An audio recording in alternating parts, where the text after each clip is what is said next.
BJP के general secretary Ram Madhav ने जम्मू कश्मीर की सियासी सूरत हाल पर अपने रद्द-ए-अमल का इजहार किया है। उन्होंने कहा कि वो खुद भी चाहते थे कि असेंबली तहलील न हो, लेकिन जम्मू कश्मीर के गवर्नर सत्यपाल मलिक का फैसला हमें मंजूर है और हम अब इंतखाबात की तैयारियों में लगे हुए हैं। राम माधव ने उमर अब्दुल्ला के ताल्लुक से अपने बयान पर भी सफाई दी है। उन्होंने कहा कि मैंने अब्दुल्ला या उनकी पार्टी को जहन में रखकर बयान नहीं दिया था। इन तमाम ख्यालात का इजहार राम माधव ने न्यूज 18 से खास गुफ्तगू में किया। जम्मू कश्मीर चुनावों की ओर बढ़ चला है। हमारे साथ है बीजेपी के राष्ट्रीय महासचिव और जम्मू कश्मीर के प्रभारी राम माधव जी। राम माधव जी, तीन पार्टियों का एक होना, क्या इसी जल्दबाजी में बीजेपी ने उस विधानसभा भंग करवाई? हम जम्मू कश्मीर में विधानसभा ने एमएलए का कार्यकाल जो कि 6 साल का होता है और बाकी देश में 5 साल होता है, तो जम्मू कश्मीर में 6 साल का होता है और 2.5 साल का कार्यकाल अभी बचा है। तो हमारा विचार था कि असेंबली सस्पेंडेड एनिमेशन में रहे और राष्ट्रपति शासन या गवर्नर का रूल जारी रहे। बीच में तीन पार्टियों ने एक होकर सरकार बनाने का कवायद तो किया था, बट उन्होंने कोई स्पष्टता नहीं थी। जो लेटर गवर्नर को दिया वो लेटर भी इतना अस्पष्ट था। गवर्नर को हिदायत दी गई महबूबा जी के द्वारा का पेपर में पढ़ो कि हमको एनसी और कांग्रेस सपोर्ट कर रहे हैं। गवर्नर ने अपने उन विजडम में ये निर्णय लिया है। हालांकि हम भी चाहते थे कि एमएलए को अवसर दिया जाए और सरकार बनाने का प्रयास हो, बट गवर्नर का जो भी निर्णय है उसको हम स्वीकार करते हैं और चुनाव के लिए तैयारी कर रहे हैं। राम जी, आपने एक उमर अब्दुल्ला और बाकी पार्टियों को पाकिस्तान का हाथ के दबाव में ऐसे कदम उठाने का आरोप लगाया था, जिसको लेकर काफी बवाल मचा था। कितना सही था वो आरोप? देखिए, वो एक साधारण राजनीतिक कमेंट मैंने किया था। ये बात जानते हैं कि कश्मीर घाटी की राजनीति काफी कॉम्प्लेक्स है।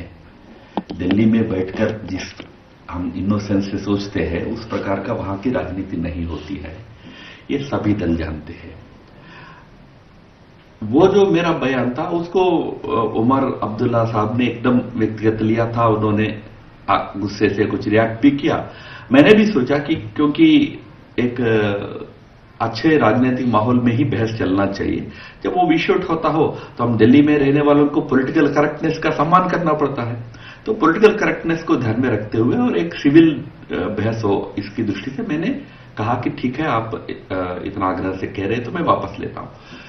मैं जब कहा था तो वो उमर को ध्यान में रखकर या उनकी पार्टी को ध्यान में रखकर नहीं कहा था, तो ये बात सब जानते हैं। चुनाव के बाद अब जम्मू रीजन हो, चाहे श्रीनगर कश्मीर इलाका हो, चाहे लद्दाख, अब तो एक पार्टी को बहुमत नहीं आएगा अगले चुनाव में, इतना तो तय है। बीजेपी मान लो जम्मू में मजबूत है। उस स्थिति में क्या बाकी तीनों पार्टियों के साथ आपके रास्ते बंद हो गए? नहीं, मैं उल्टा सुझाव दे रहा हूं। इतना आपसी प्रेम बढ़ गया एनसी और पीडीपी के बीच में, तो साथ में चुनाव ही क्यों नहीं लड़ लेते? समझौता करके चुनाव लड़ ले, हम भी लड़ेंगे। हम दावा करते हैं कि हम राष्ट्रवादी ताकतों के साथ हाथ मिलाकर कश्मीर में सरकार बनाने की स्थिति में हम पहुंचेंगे। मैं तो आज कहता हूं, ये प्रेम आपने जो दिखाया ना सरकार बनाने का, उसी को जारी रखो और तीनों मिलकर चुनाव लड़ो। कश्मीर में हिंसा थमने का नाम ले रही है। इस विधानसभा के भाग होने के बाद आपको लगता है कि कुछ हिंसा बढ़ेगी, लोगों में डिसकंटेंट फैलेगा? कश्मीर की हिंसा को असेंबली का रहना उसको रद्द करने के साथ जोड़ना नहीं चाहिए। कश्मीर की हिंसा को सरकार में रहते हुए भी हमने पूरी कोशिश किया उसके ऊपर नियंत्रण पाने के लिए। एक्चुअली इसको कश्मीर की हिंसा कहने से अच्छा होगा आतंकवादियों की गतिविधि को कंट्रोल करना। वहां और कोई हिंसा तो होती नहीं है, आतंकवादी गतिविधि होती है। पहले थोड़ा पथराव होता था लोगों का, आज वो भी लगभग समाप्त है। पर आतंकवाद के खिलाफ हमारा शिकंजा कसना तो हमारा जारी रहेगा। और अभी गवर्नर रूल है, गवर्नर रूल में भी उनके पीछे पूरा हमारे तंत्र लगेगा। आतंकवादियों को समाप्त करने का पूरा प्रयास होगा। नो टेरर नो टॉक्स जारी रहेगा। ये तो भारत सरकार का निर्णय है, इसमें तो कश्मीर सरकार का तो कोई रोल ही नहीं है। भारत सरकार जो भी तय करेगी उस ढंग से पाकिस्तान के साथ व्यवहार होगी। कैमरामैन नवीन बल्लभ के साथ अमिताभ सिन्हा, दिल्ली, न्यूज 18 इंडिया।